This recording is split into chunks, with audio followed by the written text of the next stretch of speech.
One really effective way to do internet marketing is to build out your Google business profile or your Google listing. So take 50 pictures of your work and your service in your office and post it on there.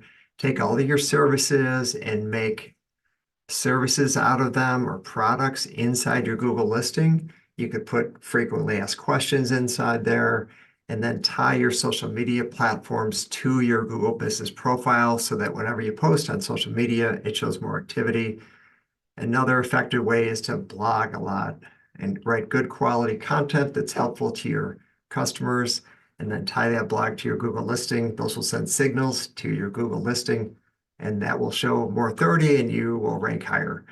Last thing is get lots of five-star reviews. So all these things create synergy and they overlap. And if you do them effectively, you could do really well. Good luck with that.